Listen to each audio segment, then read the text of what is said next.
Hey class, it's me again, David Kime, your instructor. I wanted to start today with a little demonstration. This is Mammoth Cave Geology Part 2, and this is going to be, the Part 1 was more basics of how caves form, and also how do you know what's going on the surface today by looking at features in the cave.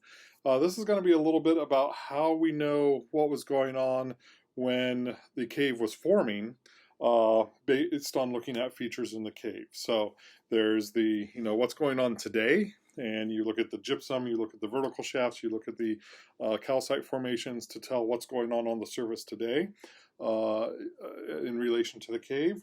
But then you can look at things going on in the cave passages that tell you what was going on when the cave was actually being drilled out of the limestone. And again, I'm going to keep hammering this home because it's a basic concept. I want to make sure we all understand all the caves are in the limestone. All the caves are in the limestone. There's different levels of caves in the limestone. Again, tune in for part 3 or 4 of this lecture series. But they're all in the limestone, and they all form by chemical dissolving of the limestone.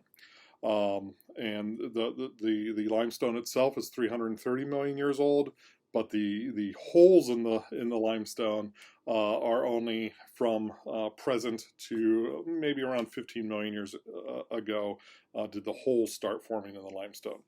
So one of the things I want to talk today is about strike and dip, and it's a concept I introduced, but I wanted to kind of give you a more of a visual demonstration of that.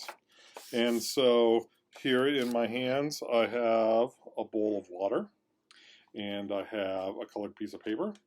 And if I stick the paper into the water, I'm trying to see what might be a good view on this here, where the water intersects the page, and we see this wet line here.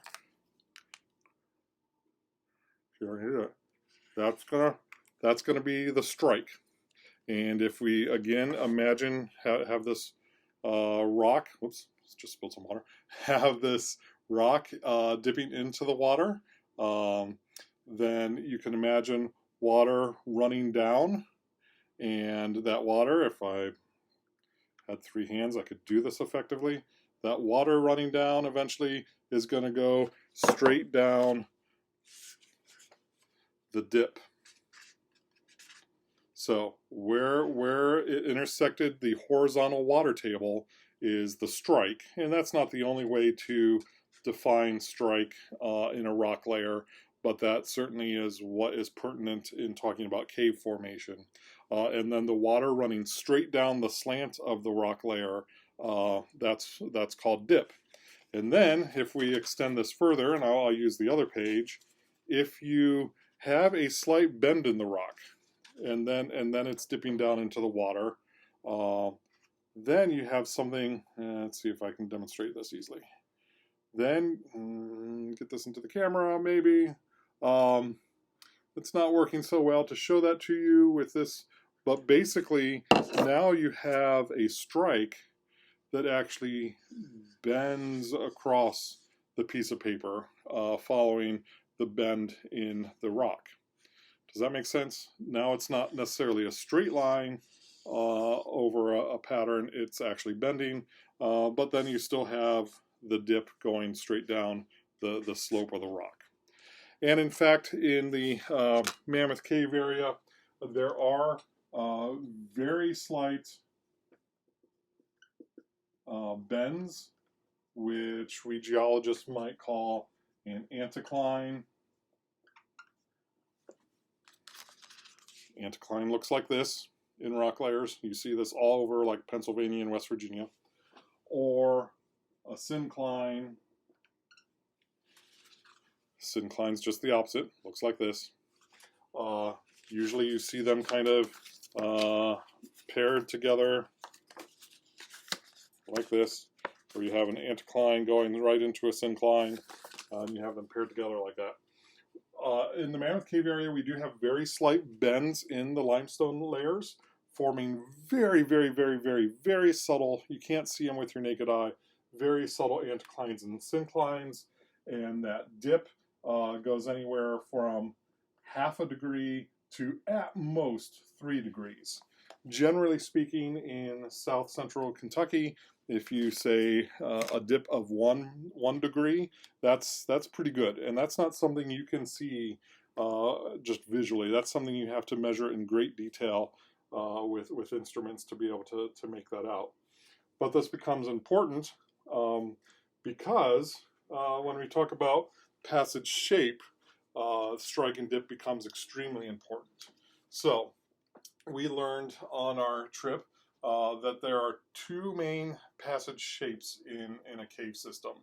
And one is a canyon, and one is a tube.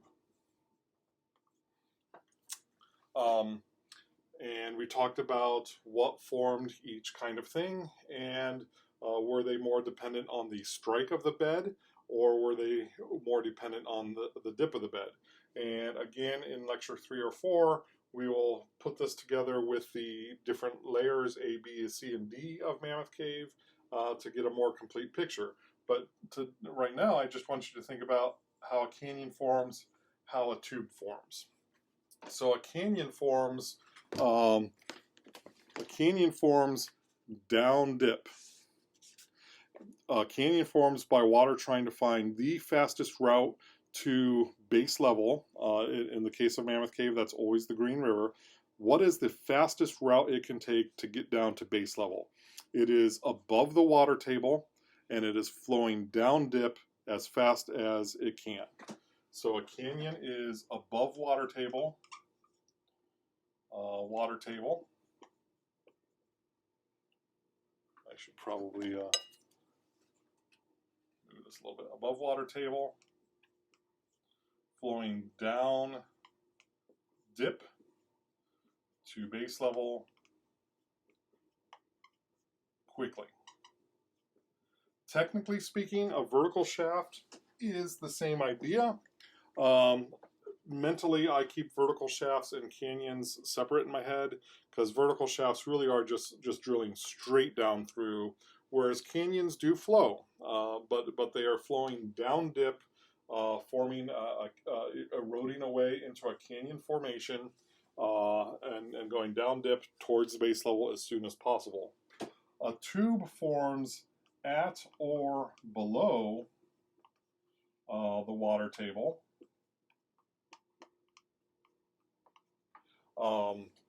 And it tends to form along strike. So if you look at my example again, along the strike, the water is just kind of hanging out there right at the water table, and the underground rivers are flowing along the strike and creating tubes, whereas any water that comes in above the water table flows down dip as quickly as possible to get down to the base level. In this case, my bowl of water is substituting for the Green River. So tubes form at along strike, generally speaking, and they form at or below water table, and you can kind of see that demonstrated there, just flowing along where the water table is. And canyons are cutting as quickly as possible to get to the water table, and they flow straight down the dip. Again, generally speaking, with dips of 1%, there's variations in texture of rock. There's other things that can go on, but generally speaking, that's what happens. And in your readings, now I've lost my pen. In your readings, they are going to talk about Vados, and they're going to talk about phreatic. Know those words just to make your readings easier. I remember it easily because a V-shaped canyon for Vados, and then the other one's phreatic. That's how I remember it. But really, for me, for understanding the cave, knowing these funny words are just to help you understand what you're reading. But for me, in my head, it's always just a canyon is above the water table flowing down dip. A tube is at or below the water table, and it forms along the strike, typically. We saw canyons and tubes. We saw some beautiful tubes. For instance, Fossil Avenue in New Discovery was a beautiful tube. We walked through some canyons. For instance, Fat Man's Misery is a small canyon that is going from one level to another. We also, when we did our canyon walking on the Introduction to Caving tour, that was a canyon. So that was water above the water table, trying to get to the water table as quickly as possible. Gothic Avenue was also a very beautiful tube. You might be wondering, well, Main Cave was kind of strange. The big Main Cave, as we'll talk about later, and as we talked about on the field trip, Main Cave formed over millions and millions of years, and sometimes it was doing tube stuff at water table, sometimes it was a canyon. It's a canyon that formed over a long period of time, and so it typically forms more of a box-shaped canyon. That's a little bit of a complication, just because that big Main Cave formed over so many millions of years, and so much else was going on there. Going back to the strike and dip, I'm going to flip this around really quickly.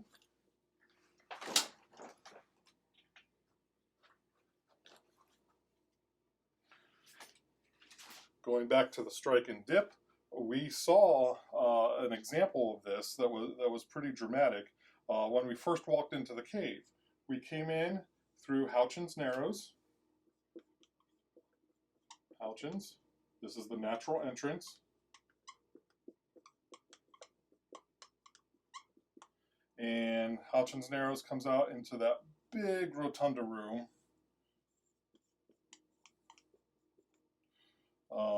With Big Cave Passage going this way towards the Methodist Church, and this way towards Olive's Bower.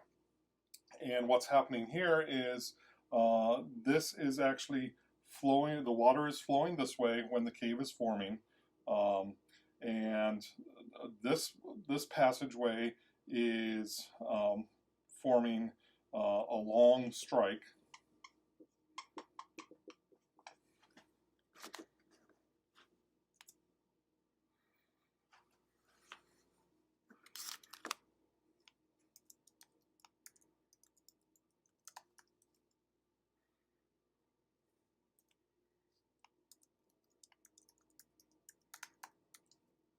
Sorry, this passageway is forming a long strike, and the water is following the nose of an anticline.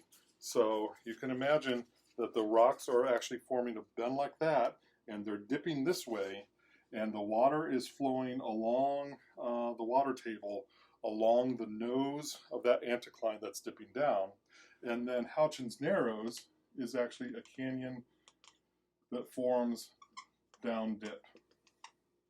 And so when we're talking about flowing along strike and then flowing down dip and curving around, just like in my little demonstration with the bowl, curving around the nose of an anticline and then going into a steeply dipping a canyon, that exactly happens at the natural entrance, walking through Houchin's Narrows into the rotunda. Houchin's Narrows is a down dip canyon. The main cave here is a bend in the ancient river that's flowing along strike along the nose of an anticline like this. And I think that will do it for this mini lecture.